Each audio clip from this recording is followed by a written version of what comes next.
Okay, y'all. This is KP, Kerry Porter, the legal watchdog, and I'm sitting here typing up a letter about Mark Baker. I got my music on. This is what you have to go through when you're trying to. This is the PTSD and the hard part of the mental aspect of how this case affects you. A wrongful conviction affects you.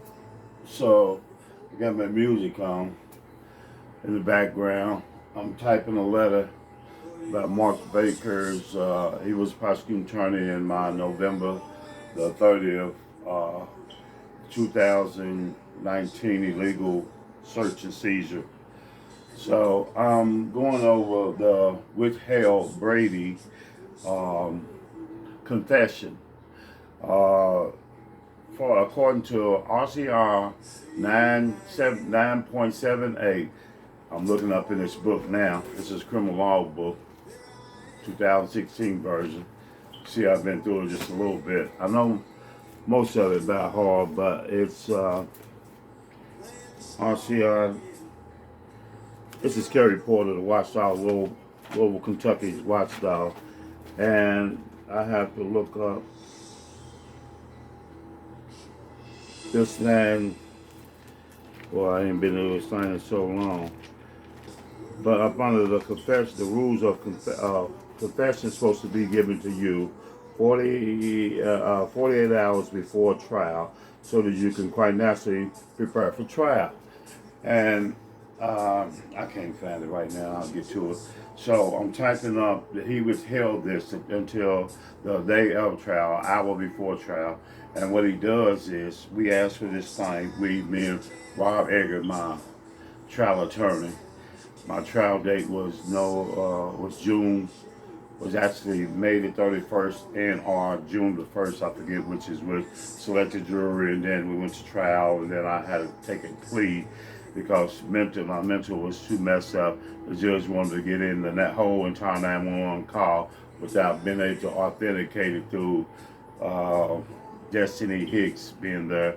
The judge wanted to play Destiny Hicks saying that she's been this and she's been that, and that I'm choking her and all these other unindicted offenses.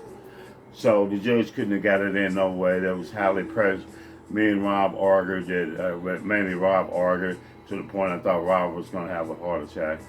And he argued that this is highly prejudicial. There's no sense of having a trial at all because this is so prejudicial that the jury's going to convict him of something that he's not indicted for.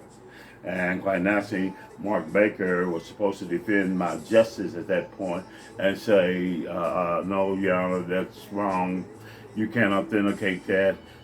Destiny Hick was never put on the witness list. She was the reason that I called 911 to get an unruly girl out of my house. It was so iPhone, notebook, credit cards, gift cards, money, jewelry, and possibly more. I told the 911 operator, get over here as quick as you can, and they sent corrupt James, Stephen, and Alex to make a bad situation worse. So at that point, uh, uh, Alex Thomas said that I confessed to all these things. It's called on the body cam. I had to ask him several times, is the body cam on? Because I knew it was going to be another LMPD framed out of Kerry Porter because of whatever reason animosity they have against me, whether they call it retaliation. But I seen that they had death on their mind. So I asked for the confession. Rob Edgar asked on the little recording thing several times. He said that's an instant motion that you put in the court. Some new technology guy. Wasn't too much bigger than it. Yes, Kerry Porter's in my office. We need the confession that he made and the gun case that spoke upon in the grand jury. Please give that to me, and they converts it over to some type of emotion. So Rob Baker did his job, and we asked for this on several occasions, mainly my confession and the this gun case that I supposed to did burglary November the 3rd of 2018 when I have over $4 something million. And why would I do a burglary case that I'm unindicted for again? Violation of constitutional right. So that's where we at. I asked for this confession so many times, and I never get it. My PTS keeps me scattered everywhere, y'all. And I have bad things before that anyway. So the not giving me the confession until the day of trial prejudiced me in trial preparation, affected cross-examination. It messes with your ability to defend your case. Highly prejudicial to do this. It was a calculated move by Mark Baker to do this. And then when we finally asked for the CD today of trial, 1 hour before trial, y'all, 1 hour, he gives us a blank tape first, and then he comes over with the computer from the other office. We on this side, and you come through the doors, the court doors, and the defense has a room in which you can go and convert with your lawyer, and the prosecution has a room in which he can convert with his client, the public, general public over there. So he brings it over there, and he lets me, Rob, and my fiance listen to it in front of him. A clear violation of my constitutional right, fundamental fairness, ethical violations. It breaks attorney-client privilege. You, the prosecuting attorney, is going to listen to my confession in front of me and my lawyer and my fiance. There's all kinds of violations here. So that's what he's supposed to give me in writing. He wasn't going to give it to me in writing. There was not ever meant to be a trial in violation of my due process right, constitutional right. So that's where we at, people.